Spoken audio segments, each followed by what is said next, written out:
लहरों को शांत देखकर ये न समझना कि समंदर में रवानी नहीं है। लहरों को शांत देखकर ये न समझना कि समंदर में रवानी नहीं है। जब भी उठेंगे हम तूफान बनकर उठेंगे। सो हेलो एवरीवन, आप सभी कैसे हैं? उम्मीद करता हूँ आप सभी बहुत ही अच्छे होंगे। तो आइए अब हम जानते हैं। सबसे पहले हम जानेंगे कि इस वीडियो में हम क्या पढ़ेंगे। क्यों हमें वीडियो देखने से पहले हमें मालूम हो जाता है कि इस वीडियो में हम क्या पढ़ेंगे, तो हमें बहुत ही ज़्यादा संतुष्टि हो जाती है। तो आइए अब हम जानते हैं कि पहले हम इस वीडियो में क्या पढ़ेंगे।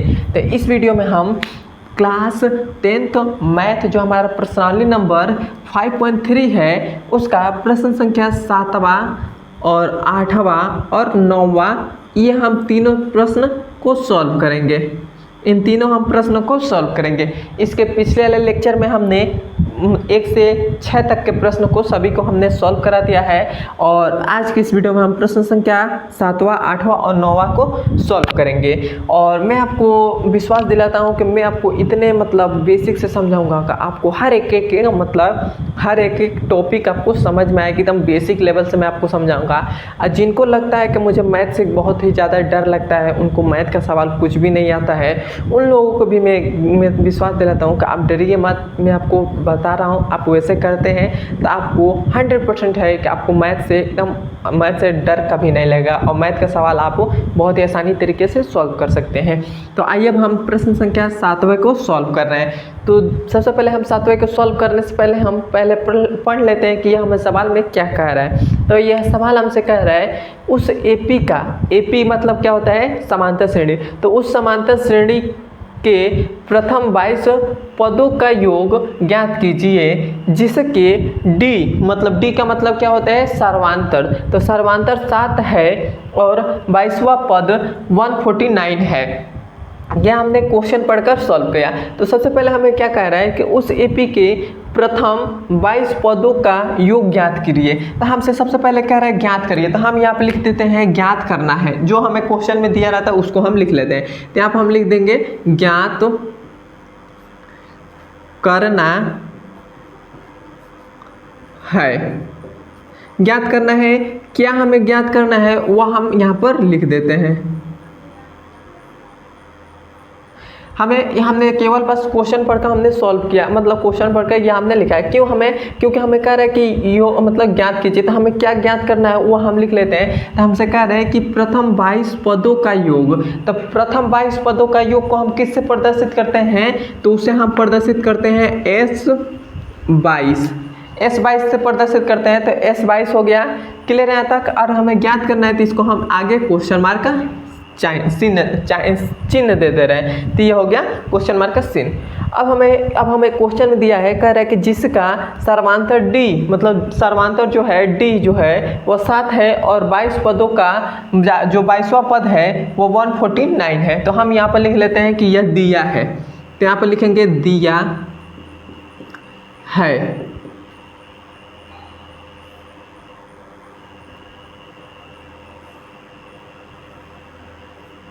दिया है, क्या हमें दिया है? एक तो सर्वांतर हमें दिया है, डी का मान जो दिया है वह है हमारे पास है 7, और हमें क्या 22वां पद दे दिए गए। तो ए 22वां पद को हम किससे प्रदर्शित करते हैं? A22 से। वह कितना दे दिए गए? 149। तो ये हो गया 149। क्लियर है यहाँ तक?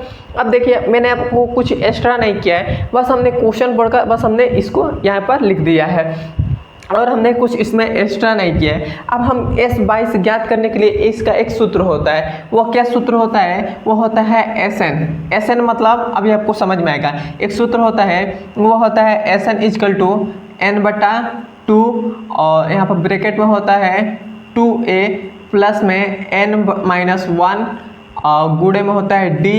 ये हमारे पास SN का एक सूत्र होता है। तो यहाँ पर हमें दे दिया है S22, तो n के जगह पर हमें क्या दिया है? 22 दिया है। तो यहाँ पर क्या हो जाएगा? S22 हो जाएगा। n के जगह पर हमें 22 दे दिए, तो 22 हो गया = n के जगह पर हमने 22 रखा, इस n के जगह पर हमने 22 रखा। तो यहाँ पर भी n के जगह पर हम 22 रखेंगे, तो यह हो जाएगा 22/2 हो जाएगा। और यहाँ पर 2a है तो 2a हो गया, प्लस n के जगह पर फिर से हम 22 रख देंगे, तो यहाँ पर हो जाएगा 22 - 1, और यहाँ पर d है तो d हो गया। क्लियर है यहाँ तक।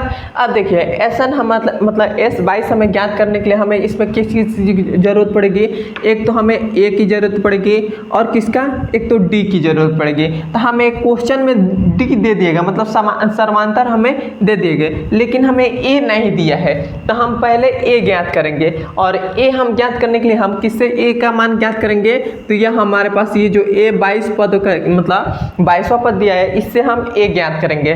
तो A22 पदों का मतलब A22वां पद का सूत्र क्या होता है, तो 22वां पद का सूत्र होता है, वो हो जाएगा 22वां पद का सूत्र हो जाएगा A प्लस 22 माइनस 1 और गुणे में हो जाएगा D।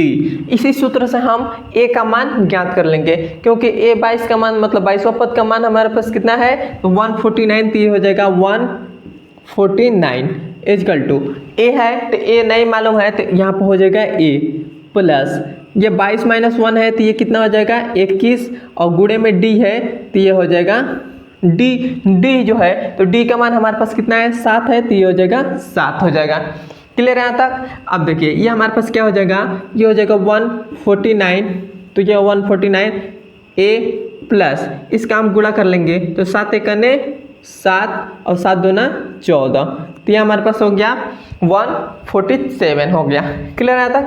अब देखिए ये जो हमारे पास 147 है इक्वल टू का हम इधर भेज दे रहे हैं, तो इधर हमारे पास क्या है प्लस में है, तो उधर जगह तो क्या जगह माइनस में हो जाएगा, तो ये हमारे पास हो जाएगा 149 और इधर जाएगा तो माइनस का 147 हो जाएगा, इक्वल टू में A है, तो A हो गया। तो इसमें से हम घटाएंगे, मतलब 149 में से 147 घटा देंगे तो हमारे पास कितना बचेगा, 9 में से 7 चला गया तो बचेगा 2, और 4 में से 4 गया तो 0, 1 में से गया तो 0, तो 2 बचेगा। और यहाँ पर क्या हो जाएगा A है, तो A हो गया, तो A का मान हमारे पास कितना आ गया, 2 आ गया।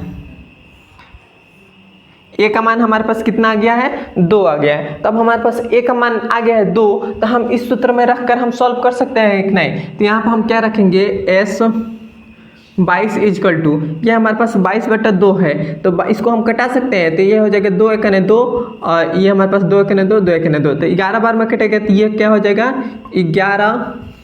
और यहाँ पर क्या है, यहाँ पर है 2A, तो ये हो जाएगा 2A का मान हमने क्या ज्ञात किया है 2, तो ये क्या हो जाएगा 2 हो जाएगा। और प्लस में 22 माइनस 1 है, तो ये क्या हो जाएगा 21 हो जाएगा। और यहाँ पर D है, तो D का मान हमारे पास कितना आया है, 7 आया है, तो ये हो जाएगा 7 हो जाएगा। क्लियर है यहाँ तक। अब देखिए इसके आगे सॉल्व करेंगे, तो ये हो जाएगा S22 इजकल टू 11 है, तो ये हो जाएगा 11 इजकल टू, इन दोनों का गुणा करेंगे तो हमारे पास कितना हो जाएगा 4 हो जाएगा, क्योंकि 2 दूना 4 होता है, ये हो गया। और प्लस है तो प्लस, इन दोनों का हम गुणा करेंगे तो ये हमारे पास 147 हो जाएगा, तो 147 हो गया, 147 हो गया। अब देखिए अब हम इन दोनों को जोड़ देंगे, तो इन दोनों को हम जोड़ेंगे तो ये हमारे पास क्या आ जाएगा, ये हमारे पास 11 है, तो ये हो जाएगा 11, और ये हमारे पास 4 है, और यहाँ पर हमारे पास 147 है, तो इन दोनों को जोड़ेंगे तो कितना हो जाएगा, ये हमारे पास हो जाएगा ये हमारे पास हो जाएगा 7 4 11 का 1 हासिल 1 और 4 1 5 और 1 है तो 1 हो जाएगा, तो हमारे पास 151 हो जाएगा। तो 151, अब हम इन दोनों का गुणा करेंगे तो हमारे पास कितना आ जाएगा, तो हम इन दोनों का गुणा करेंगे तो 11 का 1 हासिल 1, 11 5 55, 1 56 का 6 हासिल 6, और 11 कने 11 और 6 कितना हो जाएगा 11 और 11 कने 11 तो 11 1 हासिल, और 11 5 55 1 56, तो ये हमारे पास हो गया 56 का 6 हासिल 5, और 11 1 कने 11 और 5 कितना हो जाएगा 16, तो ये हो जाएगा 16। तो S22 का मान हमारे पास कितना आ गया 1661 आ गया, और यही हमारा आंसर हो जाएगा। यहाँ तक आप बताइए, यहाँ तक आपको समझ में आया कि नहीं। एक बार मुझे भाई अपने मतलब मुझे बता दीजिए कि यहाँ तक आपको समझ में आया कि नहीं, और समझ में आया तो एक बार मुझे कमेंट में बता दीजिए, और हमारे चैनल पर नए हैं तो सब्सक्राइब कर दीजिएगा। अब हम चलते हैं इसके 8वें नंबर सवाल पर। यह हमारे पास 8वां नंबर सवाल है। 8वां नंबर सवाल हमसे कह रहा है, उस AP के प्रथम 51 पदों का योग ज्ञात कीजिए जिसके दूसरे और तीसरे पद क्रमशः 14 और 18 है। क्या हमारे पास दे दिया गया है। तो सबसे पहले हम क्या करते हैं, जो हमें क्वेश्चन में कह रहा है उसको हम लिख लेते हैं। तो हमसे कह रहा है कि मतलब प्रथम 51 पदों का योग ज्ञात कीजिए। तो हमें ज्ञात करने के लिए कह रहे हैं, तो यहाँ पर हम लिखेंगे ज्ञात करना है, ज्ञात करना है, ज्ञात करना है। तो क्या ज्ञात करना है, मतलब प्रथम 51 पद। तो इसको हम किससे प्रदर्शित करते हैं, तो S क्या हो जाएगा 51 हो जाएगा। तो S 51 हो जाएगा और ये हो जाएगा क्वेश्चन मार्क। क्लियर है यहाँ तक। अब देखिए, अब हमसे कह रहा है कि जिसके मतलब हमें अब क्वेश्चन में दिया है जिसके दूसरे और तीसरे पद क्रमशः 14 और 18 है। मतलब दूसरा मतलब हमसे इसमें दिया है, तो यहाँ पर लिख देते हैं दिया है। क्या हमें दिया है, मतलब हमसे दूसरा और तीसरा पद क्रमशः, मतलब दूसरा पद, तो दूसरा पद हमें कितना दे दिए गए हैं 14, तो यहाँ पर हो जाएगा 14। और तीसरा पद हमें कितना दे दिए गए हैं, तो तीसरा पद हमें दे दिया गया 18, तो ये हो जाएगा 18। क्लियर है यहाँ तक। बस हमने क्वेश्चन पढ़कर इसको हमने सॉल्व किया है। अब देखिए, अब हमें S 51 ज्ञात करने के लिए हमें किस किस के मान की जरूरत पड़ेगी। एक तो मतलब S 51, हम यहाँ पर डायरेक्ट इसका सूत्र लिख दे रहे हैं। S 51 की मतलब इसका सूत्र ज्ञात करने के लिए हमें ये हो जाएगा 51/2 और ये हो जाएगा 2a प्लस 51 - 1 और ये हो जाएगा d। यहाँ पर देखिए nवा पद का जब सूत्र लगाएंगे तो यहाँ पर n होगा, यहाँ पर भी n, यहाँ पर भी n। तो n का जगह पर हमें 51 दे दिया गया, तो यहाँ पर हम 51, 51 और 51 हमने लिख लिया। तो हमें इस 51 का मतलब S 51 हमें ज्ञात करने के लिए हमें इसमें किस मान की जरूरत पड़ेगी। एक तो हमें A के मान की जरूरत पड़ेगी और एक D के मान की जरूरत पड़ेगी, और किसी चीज़ का मान की जरूरत नहीं पड़ेगी। तो सबसे पहले हम A और D ज्ञात करेंगे। तो A और D ज्ञात करने के लिए हमें दो समीकरण इससे प्राप्त होगा, दो समीकरण प्राप्त होगा, उसी समीकरण से हम ज्ञात करेंगे। तो वो समीकरण क्या होगा, तो पहले वाले हमारे पास जो एक A2 दे दिया गया, मतलब दूसरा पद दिया गया, इससे हम पहला वाला समीकरण ज्ञात करेंगे, और जो तीसरा पद दिया गया इससे हम दूसरा समीकरण ज्ञात करेंगे। तो हम पहले वाले समीकरण से ज्ञात कर रहे हैं, तो हमारे पास S मतलब दूसरा पद का सूत्र क्या हो जाएगा, तो दूसरा पद का सूत्र हो जाएगा A प्लस 2 - 1 और ये हो जाएगा D हो जाएगा। ये हमारे पास सूत्र हो जाएगा। दूसरे पद का सूत्र मतलब यहाँ पर n होगा, मतलब जैसे ये हमारे पास दूसरे पद का सूत्र होता है n - 1, तो n के जगह पर हमारे पास 2 दे दिए गए हैं, 2 है, तो यहाँ पर क्या हो जाएगा 2 हो जाएगा, 2 हो गया। अब देखिए, अब हम इसका आगे सोल्व करेंगे। दूसरा पद हमें कितना दे दिए गए 14, तो ये हो जाएगा 14, A है तो A हो गया, प्लस 2 - 1 तो ये हो जाएगा 1, और 1 का D में गुणा करेंगे तो ये हो जाएगा D। तो इसको हम 1 को लिखें या ना लिखें उससे कोई फर्क नहीं पड़ता है, तो यहाँ पर हम डायरेक्ट लिख दे रहे हैं D। क्लियर है यहाँ तक। अब ये जो हमारे पास मिला ये हमारे पास क्या हो जाएगा समीकरण नंबर 1। अब हम इस मतलब दूसरे पद से हमने समीकरण नंबर 1 ज्ञात कर लिया। अब हम तीसरे पद से ज्ञात करेंगे। तो तीसरा पद हमारे पास क्या हो जाएगा, ये हमारे पास हो जाएगा A प्लस 3 - 1 और D हो जाएगा, ये हमारे पास हो जाएगा। तो ये A3 हमारे पास कितना दे दिए गए, तो A3 हमारे पास 18 दे दिए गए, तो 18 = A है तो A हो गया, प्लस 3 - 1 तो हो जाएगा 2 और D है तो यहाँ पर D हो जाएगा। तो इसको हम गुणा कर देंगे, तो यहाँ पर डायरेक्ट हम यहाँ पर लिख दे रहे हैं कि यहाँ पर D हो गया। अब ये जो हमारे पास मिला ये हमारे पास क्या हो जाएगा समीकरण नंबर 2 हो जाएगा। क्लियर है यहाँ तक आपको समझ में आया कि नहीं, एक बार मुझे कमेंट में बता दीजिए। अब देखिए, अब ये हमारे पास हो गया, तो अब हम क्या करेंगे समीकरण 2 में से एक को हम घटा देंगे। तो यहाँ पर हम लिख रहे हैं समीकरण 2 व 1 को घटाने पर, समीकरण 2 और 1 को घटाने पर, तो समीकरण 2 और 1 को घटाएंगे तो समीकरण नंबर 2, तो 2 हमारे पास क्या है, तो इसको हम ऐसे लिख सकते हैं, पहले हम इसको लिख रहे हैं बाद में हम इसको लिख रहे हैं। तो ये क्या हो जाएगा A plus 2D equal to में क्या है 18 है, तो ये हो जाएगा 18। क्लियर है तक। अब देखिए अब हमारे पास समीकरण नंबर 1, तो उसमें भी ए पहले लिख लेंगे, तो ए प्लस डी इक्वल टू में क्या है 14 है, तो ये हो गया 14। अब हम इसको घटाएंगे तो क्या होता है, जहाँ जहाँ प्लस का साइन रहता है वहाँ वहाँ माइनस हो जाता है, तो यहाँ पर माइनस हो जाएगा, यहाँ पर माइनस, यहाँ पर माइनस, ए से ए कट गया और 2D में से 1D घटा देंगे तो 1D बचेगा, तो 1D हो गया। और 18 में से हम 14 को घटाएंगे तो हमारे पास कितना बचेगा, 4 बचेगा, तो ये हो गया 4। तो D का मान हमारे पास कितना आ गया, 4 आ गया है। अब हमारे पास D का मान 4 आ गया है, तब हम क्या करेंगे, A का मान ज्ञात करेंगे। तो A का मान कैसे हम ज्ञात करेंगे, तो इस D का मान समीकरण नंबर 1 या 2 में रख देंगे तो हमारे पास वहाँ से A का मान ज्ञात हो जाएगा। तो हम क्या कर रहे हैं, समीकरण नंबर 1 में हम D का मान रख दे रहे हैं। तो यहाँ पर हम समीकरण नंबर 1 हमारे पास क्या है, चाहे आप लिखेंगे समीकरण 1 में D का मान रखने पर रखेंगे तो हमारे पास समीकरण नंबर 1 क्या है, वह है 14 equal to A plus D. D का मान कितना है, 4 है, 4 उधर जाएगा तो क्या हो जाएगा, ये हमारे पास हो जाएगा ए बराबर 10।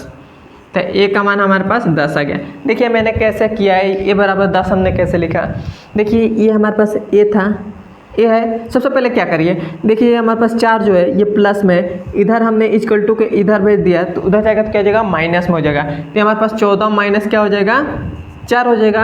और इक्वल टू में ए था तो ए हो गया, तो 14 में से 4 घटा देंगे तो हमारे पास 10 आ जाएगा, और ए है तो ए हो गया, तो वही हमने ए बराबर 10 लिख दिया। क्लियर है, यहाँ तक समझ में आया होगा, आशा करता हूँ। ये हमारे पास हो गया। तो अब हम क्या करेंगे, डी और ए का मान निकल गया, तब हम इस सूत्र में रखकर हम S51 ज्ञात कर सकते हैं। तो थोड़ा सा मैं इसको मिटा दे रहा हूँ, आपको याद रहेगा कि यहाँ पर लिखे हैं समीकरण 1 में D का मान रखने पर, क्योंकि यहाँ पर हम एक लाइन खींच रहे हैं उसीलिए। तो ये हमारे पास हो गया, तो ये क्या हो जाएगा, S51 इक्वल टू 51, तो हो जाएगा 51 बटा में 2, ये हो गया। ये हमारे पास 2 है तो 2 हो गया। ए का मान कितना है, 10, तो यहाँ पर 10 में मतलब 10 है, तो यहाँ पर हम लिख दे रहे हैं 10। अभी आपको गुणा कराएंगे, और प्लस 51 माइनस 1, तो ये हमारे पास कितना हो जाएगा 50, और गुणे में डी है तो डी का मान कितना है, 4 है, तो ये हो गया 4। क्लियर है तक। अब देखिए S51 इक्वल टू, ये हमारे पास 51 है तो 51 और बटा में 2 है तो 2 हो गया। ये हमारे पास है 10 दूना कितना हो जाएगा 20, प्लस ये हमारे पास इन दोनों का हम जब गुणा कर लेंगे तो हमारे पास कितना आ जाएगा, 5 चौको 20 मतलब 200 आ जाएगा, 200 आ जाएगा। तो ये हमारे पास हो गया 200। अब हम इन दोनों को जोड़ लेते हैं, या हम क्या करते हैं, चाहे जोड़ ही लेते हैं। तो ये हमारे पास क्या आ जाएगा, S51 इक्वल टू 51 बटा में 2, और ये हमारे पास हो जाएगा 20, और 200 को जोड़ेंगे तो हमारे पास 220 आ जाएगा। अब हम इसको कटा देते हैं, तो 2 एकने 2 और 2 एकने 2, 2 एकने 2 और 0 है तो 0, तो ये हमारे पास कटा तो कितना आ गया, S51 इक्वल टू 51 और गुणे में क्या आ गया है 110, तो 110 आ गया। अब आप बताइए, अब आप हमें गुणा कर आप इसका आंसर मुझे कमेंट में लिख सकते हैं कि नहीं। बस आपको केवल इन दोनों का गुणा करना है, और गुणा करेंगे जितना आएगा वही हमारा S51 का आंसर हो जाएगा। तो मैं यहाँ तक आपको छोड़ रहा हूँ, अब आप इसका गुणा कर आप मुझे कमेंट में बताइएगा। और यही हमारा 8वां नंबर सवाल समाप्त हो गया। अब हम चलते हैं इसके 9वां नंबर सवाल पर। यह हमारे पास 9वां नंबर सवाल है। यह हमसे कह रहे हैं, यदि किसी AP मतलब समांतर श्रेणी के प्रथम 7 पदों का योग 49 है और प्रथम 17 पदों का योग 289 है, तो इसके प्रथम n पदों का योग ज्ञात कीजिए। तो हम सबसे पहले क्या करते हैं, जो हमें क्वेश्चन में दिया रहता है उसको हम पहले लिख लेते हैं। तो हमें जो क्वेश्चन में दिया है वो लिख लेते हैं। तो हम यहाँ पे लिखेंगे दिया है, क्या करेंगे, लिखेंगे हम दिया है। यहाँ क्या हो जाएगा, दिया है। दिया है हमने यहाँ पे लिख दिया। अब हमें क्या दिया है ये देखते हैं। तो हमसे दिया है कि यदि किसी एपी का प्रथम 7 पदों का योग, तो प्रथम 7 पदों का योग को हम किससे प्रदर्शित करते हैं, मतलब हमें एस 7 पदों का योग हमें कितना दे दिए गए हैं, 49 दे दिए गए हैं, मतलब 49 दे दिए गए। तो ये हो जाएगा 49। क्लियर है यहाँ तक। अब देखिए इसके आगे कह रहा है और प्रथम 17 पदों का योग, मतलब 17 पदों का योग मतलब एस 17 पदों का योग हमें कितना दे दिए गए हैं, 289 हो गया।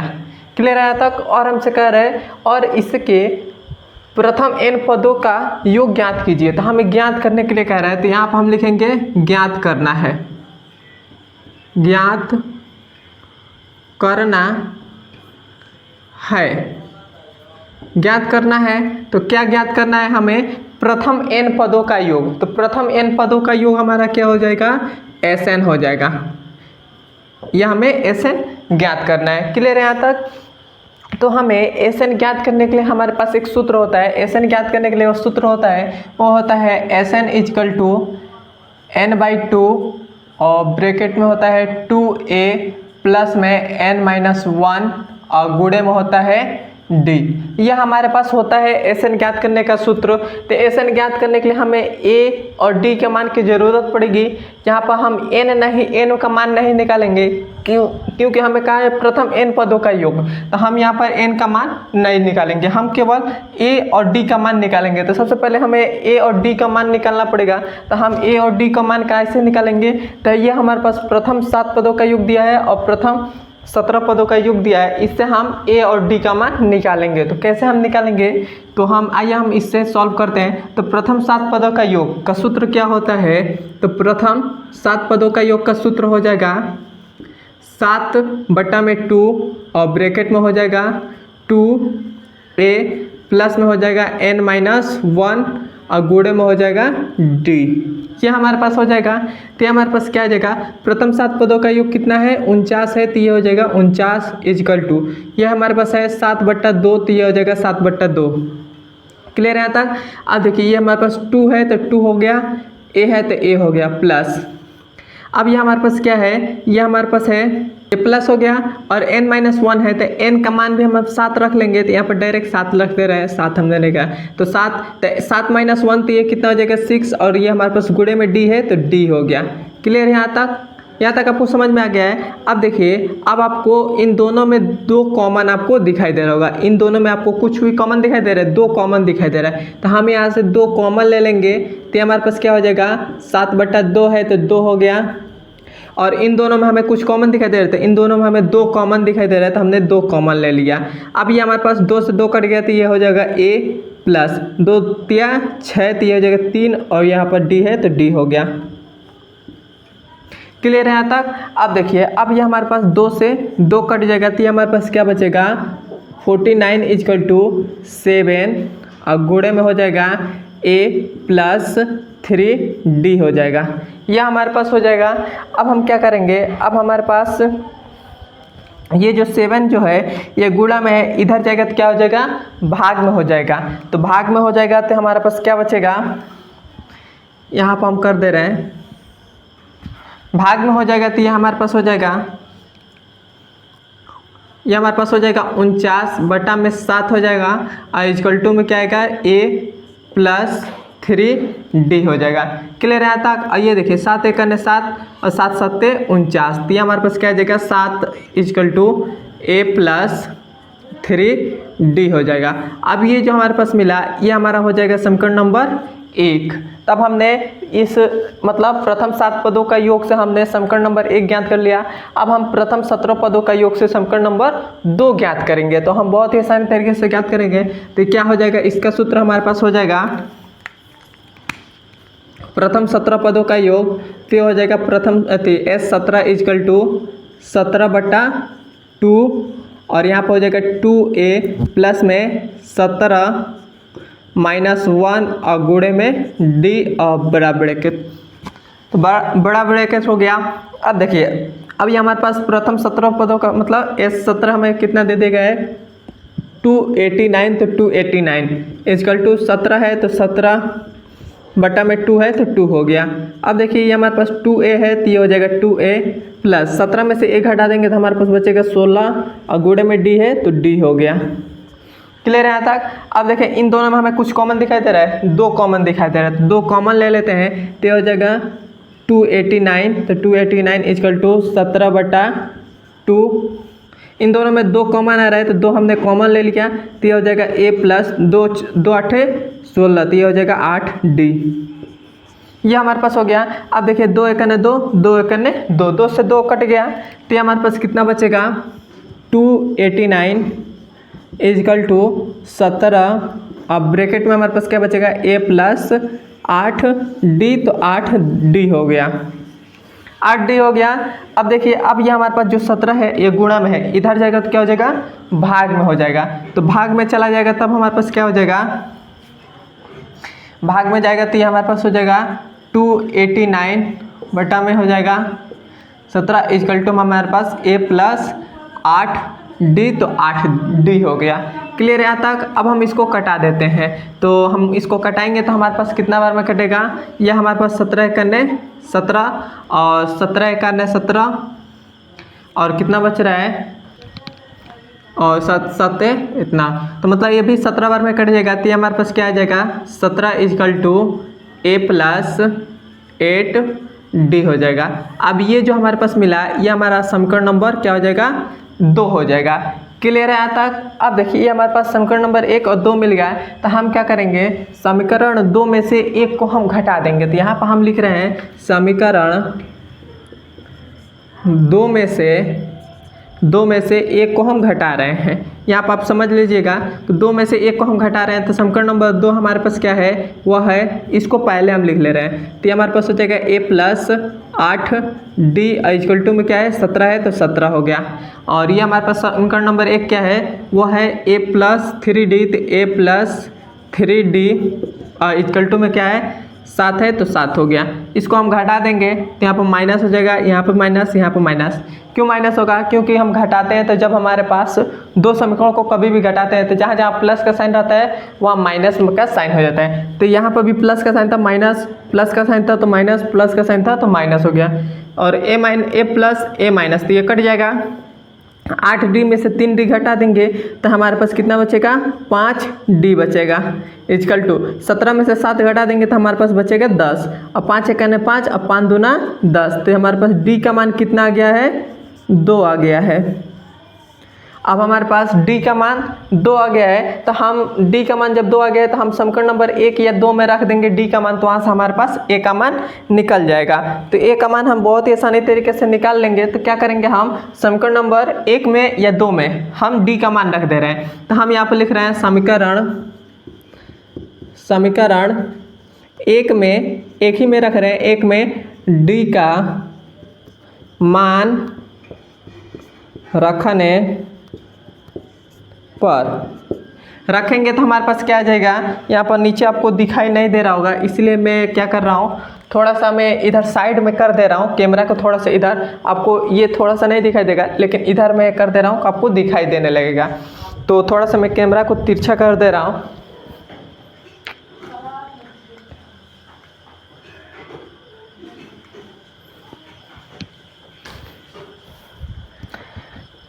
तब देखिए समीकरण नंबर 1 में हम d का मान रखेंगे तब हमारे पास क्या आ जाएगा, तो हमारे पास आ जाएगा, यह हमारे पास समीकरण नंबर 1 क्या है वह है 7 इक्वल टू a प्लस 3 और d है। तो d का मान हमारे पास क्या है 2 है तो ये हो जाएगा 2, तो ये हो जाएगा 7 इक्वल टू a प्लस ये हमारे पास 3 दूना 6 हो जाएगा, 6 इधर जाएगा तो क्या हो जाएगा a इक्वल टू 7 माइनस का 6 हो जाएगा। हमने ये कैसे किया, देखिए ये हमारे पास a था तो a हो गया, ये 6 जो गुणा इधर हमारे पास प्लस में इक्वल टू किधर जाएगा तो क्या जगह माइनस में जाएगा, और 7 था तो 7 हो गया। तो ये हमारे पास a का मान कितना आ गया 1 आ गया। अब हमारे पास a का मान 1 आ गया है तब हम Sn ज्ञात कर लेंगे बहुत ही आसानी तरीके से। तो यहाँ पर Sn का सूत्र क्या हो जाएगा, Sn का सूत्र हो जाएगा n/2 और ब्रैकेट में हो जाएगा 2a प्लस में n माइनस 1 और गुणे में d हमारे पास होता है, ये हमारे पास होता है। तो ये हमारे पास हो जाएगा Sn, यहाँ पर n का मान नहीं रखेंगे, क्यों नहीं रखेंगे क्योंकि हमें प्रथम n पदों का योग का है तो वही हमारा हो जाएगा। तो हमारे पास Sn और ये हो जाएगा n/2 2 और ये हो जाएगा 2। ए का मान कितना है 1 है तो 1 हो जाएगा और प्लस n माइनस 1 है तो n माइनस 1 और डी का मान कितना है 2 आया है तो ये हो जाएगा 2। तो ये हमारे पास कितना हो जाएगा S N is equal to n/2 और ये 2 का 1 में गुणा करेंगे तो 2 ही हो जाएगा 2 हो जाएगा और यहाँ पर प्लस n माइनस 1 है तो n माइनस 1 और 2 है तो 2 हो गया। और ये हमारे पास क्या आ जाएगा इसका इसमें गुणा कर देंगे तो हमारे पास क्या आ जाएगा n/2 और ये हो जाएगा 2 है तो 2 हो गया प्लस है तो प्लस 2 का n में करेंगे तो 2n और फिर से 2 का इसमें करेंगे तो 2 हो जाएगा 2 हो गया। अब देखिए ये 2 से 2 कट गया तो हमारे पास क्या बचेगा S N is equal to n/2 और गुणा में हमारे पास क्या बचेगा 2n। 2 से 2 कट गया तो n का गुणा करेगा तो ये हमारे पास कितना हो जाएगा n² हो जाएगा और n² यही हमारा एस एन का मतलब एस एन का आंसर आ जाएगा और यही हमारा आंसर हो जाएगा। क्लियर है यहाँ तक आपको समझ में आया तो एक बार मुझे कमेंट में बता दीजिए और हमारे चैनल पर नए हैं तो सब्सक्राइब कर दीजिएगा और आप मुझे फुल सपोर्ट करिए क्योंकि मेरा भी चैनल ग्रो हो जाए और अपने दोस्तों के पास ये वीडियो को मतलब शेयर कर दीजिएगा। अब हम मिलते हैं इसके अगले नंबर वीडियो में। धन्यवाद।